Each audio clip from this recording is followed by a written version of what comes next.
पर है वह लोगों के बीच में था, that means more than 2 person. So you can write here he was. Now you have to write here among the people. Understood? अगर यहाँ पर 2 होता तो क्या लगा था हम लोग यहाँ पर between लगा था. समझ में आया? सबसे पहले ट्रांसलेट करने से पहले देखो वह लोगों के बीच में था. जब था वाला बात आ रहा है तो ये वर्तमान है या पास्ट? पास्ट. अब लोगों के बीच बोल के बोल रहा है तो more than 2 persons. So in this case you can use among. Did you understand this first? Regal, दिमाग में 1% भी कंफ्यूजन मत रखना. या तो 100% समझो या तो समझो ही नहीं. वो 90% समझा 80% समझा वैसा समझने से कुछ नहीं होगा.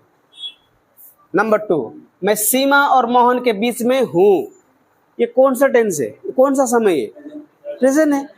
अब लोग 2 है, सीमा और मोहन है, तो क्या होगा? आई के साथ क्या बैठेगा प्रेजेंट में? एम. I am. अब क्या होगा यहाँ पर? बिटवीन होगा यहाँ पर. I am between Seema and Mohan. Understood? अब नंबर 3 में समझा ये? तो इसको हम लोग किसी भी तरह से बना सकते हैं. किसी भी तरह से. समझ में आया? किसी भी तरह से. तो अब 3 में है उसके पास मुझे देने के लिए केवल समय था. अब क्या है ये? कौन सा समय है? पास. पहले सेंटेंस को पढ़ो. कौन सा समय में? उसके पास मुझे देने के लिए केवल समय था, यानी कि ये पास्ट है. तो किस तरह से बनाते? पहले प्रॉब्लम होगा, लेकिन समझो किस तरह से लिख रहा है. उसके पास मुझे देने के लिए केवल समय था. तो उस दिन हम लोगों ने सीखा पास में कोई था, जैसे कि मेरे पास समय था, आई हैड टाइम. मेरे पास माँ था, आई हैड मदर. मेरे पास किताब था, आई हैड बुक. लगा कि नहीं लगा?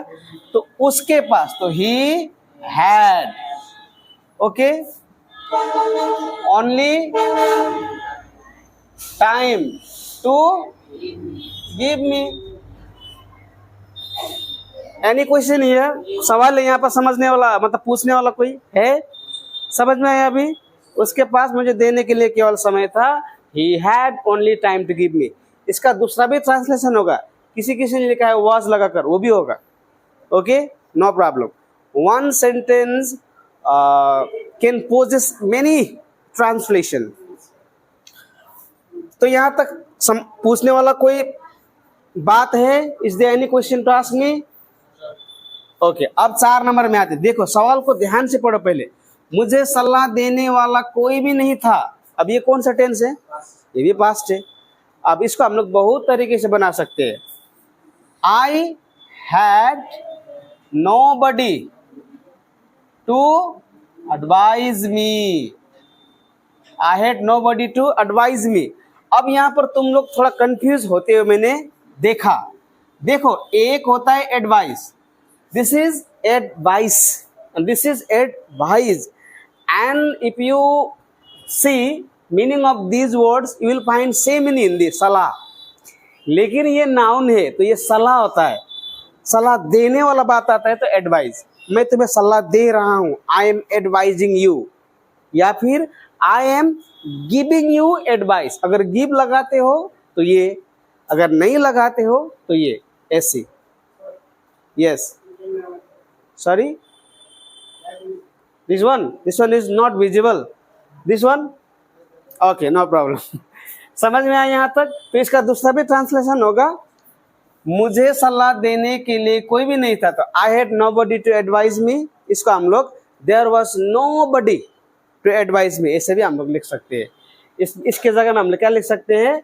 There was nobody to advise me. Understood? चलो, यहाँ तक पूछना है? Any question? No question. अब 5 नंबर में आते. उसके पास क्या क्या है? अब ये कौन सा समय के बारे में बात हो रहा है? प्रेजेंट. अब देखो प्रेजेंट है. एक एक चीज को ध्यान लगा कर समझो. अगर समझा ना तो you can create thousands of sentences using this formula. उसके पास क्या क्या है? जब भी ऐसा देखा तो ये वर्तमान में है. तो उसके पास क्या क्या है?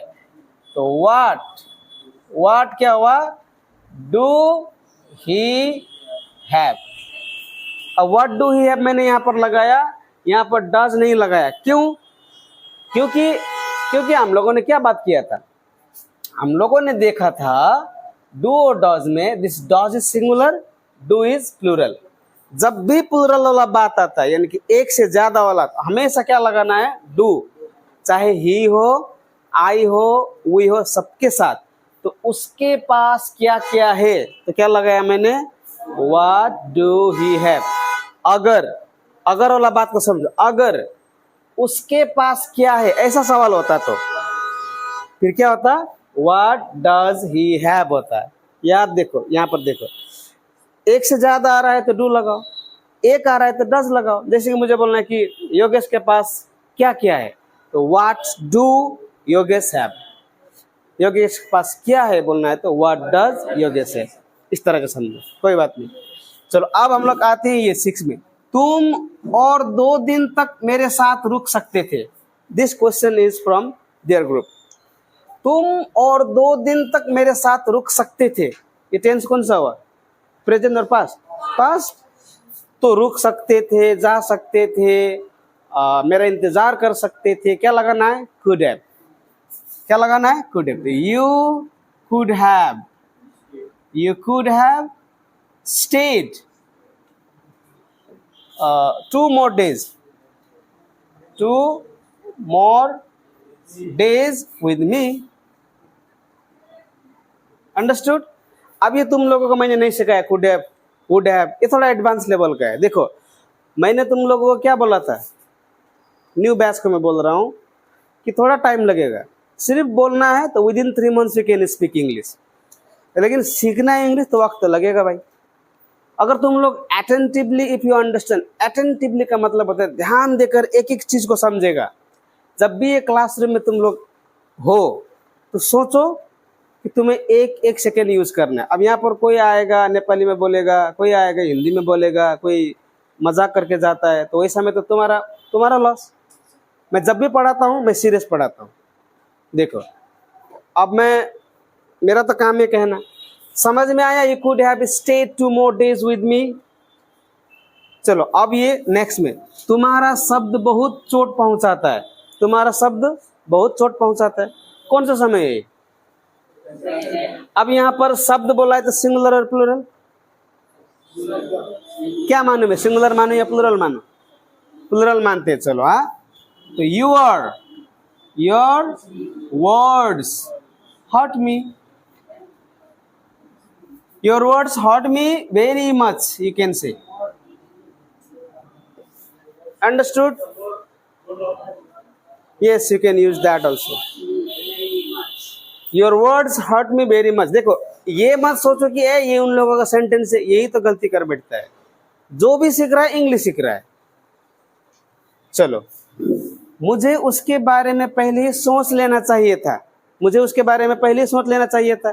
तो हम लोगों ने क्या सीखा था, मुझे जाना चाहिए था, मुझे देखना चाहिए था, मुझे पढ़ना चाहिए था, मुझे समय बर्बाद नहीं करना चाहिए था। तो क्या लगाना है, should have.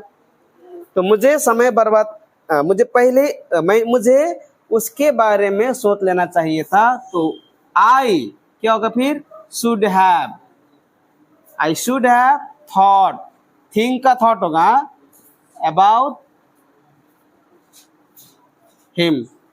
I should have thought, यहाँ पर हैव होगा, I should have thought about him earlier लगा सकते हो या फिर before लगा सकते हो तुम लोग, हाँ इस तरह से। चलो अब यहाँ पर आते हैं, तुम कितने दिन तक उसके साथ दार्जिलिंग में थे। अब ये सवाल है, तो यहाँ पर लगाना है how many days had you been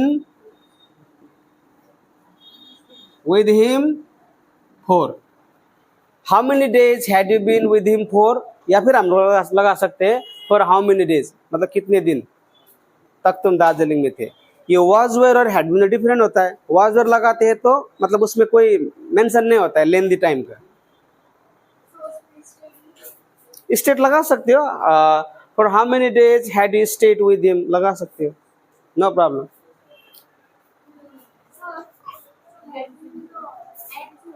नहीं, हैड बीन वाला बहुत केस होता है। एक तो I had been watching movie, ऐसे भी होता है। हैड बीन वॉइस में भी लगा सकते हैं हम लोग। चलो अब यहाँ पर आते हैं, मैं उसके बातों को नहीं मानता था, ये पास्ट हुआ। I did not listen to him लगाओ इस तरह से, लिसन टू हिम। सुनने में आया है उसके आने का अफवाह पूरे गांव में फैला है, तो लिखो it's heard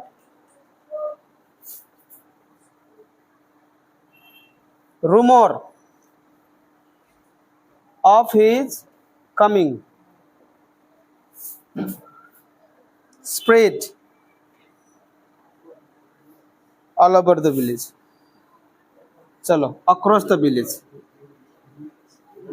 across the village, समझ में आया? ये रूमर का मतलब अफवाह होता है। एक एक चीज को समझो, अफवाह। Rumour of our love is spread at Kalchini block.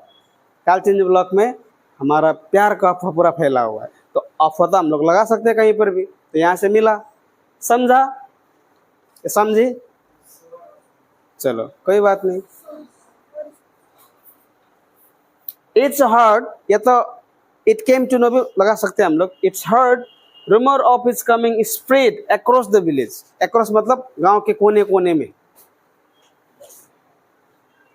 या फिर it came to be known भी लगा सकते हैं हम लोग। चलो अब तुम लोगों का क्या है पूछने वाला है कि नहीं? खत्म।